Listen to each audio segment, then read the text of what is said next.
તો આજના આપણે સવારની શરૂઆત થાય છે ચાય બનાવવાથી.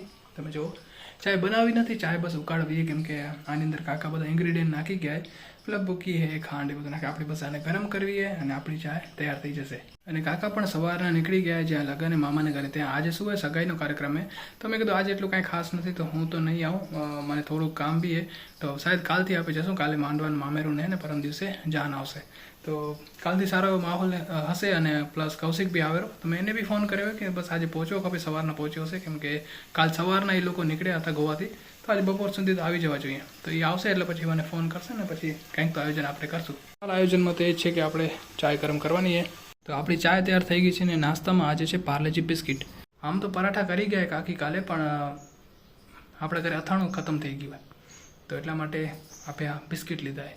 તો ગાઈઝ જો આજે છે આપણે મુખ્ય બે કામ. એક તો એ છે કે આપણે આ વાળ કપાવવા જવાના છે, અને બીજું એ કામ છે કે બહાર જે સામાન પડ્યો છે ને એ આપણે ઘરના અંદર રાખવાનું હોય, કેમ કે આપણે 2 દિવસ તો ઘરે હશું નહીં. મતલબ હું તો હોઈશ, મને લાગે હું અપ એન્ડ ડાઉન કરીશ, બાકી ઘરના કોઈ હશે નહીં. તેમ છતાં આપણે સાચવીને રાખી દઈએ, અગર વરસાદ કે પડે કે પછી હવા બવા લાગે તો નુકસાન ન થાય.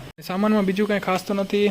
એક ખુરશી છે, કે પછી હા રસોઈ કરવા માટેની કઢાઈ છે, અહીંયા કને આ સાયકલ છે, ને આ ખાટલો ભલે ખરાબ એ વાંધો નથી, બાકી આ તપેલા ને બધું રાખવું પડશે. આજે તપેલા એ આપણા નથી, વાછડા દાદા સમિતિના એ, કેમ કે હર વર્ષે જ્યારે તિથિ મનાવવામાં આવે ને ત્યારે આનામાં જ રસોઈ બને.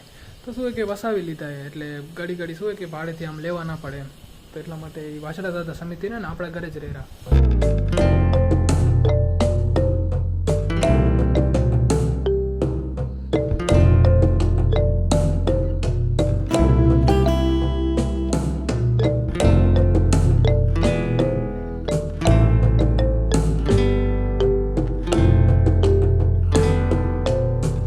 આ ચૂલાને તો હું ભૂલી જ ગયો હતો ભાઈ, ઓનાથી ઢાંકેલો હતો તપેલાથી. તપેલું ખણ્યું ત્યારે ખબર પડી કે આની અંદર તો ચૂલો હોય.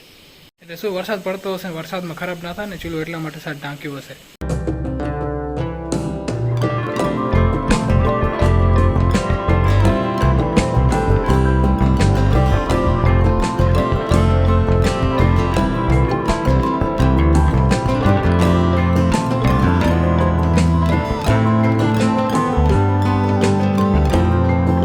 બારે જેટલું સામાન હતું બધું આપણે ઘરમાં રાખી દીધું હોય.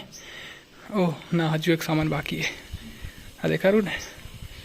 ચાલ ભાઈ તું રહી ગયો. ચલો, આ છે શીરો બનાવે ને ત્યારે કઢાઈમાં હલાવવા માટે. ફાઇનલી બધું કામ કમ્પ્લીટ થઈ ગયું, અને હવે આપણે ફ્રેશ થઈને પછી આપણે જઈએ આપણે વાળ કપાવવા માટે.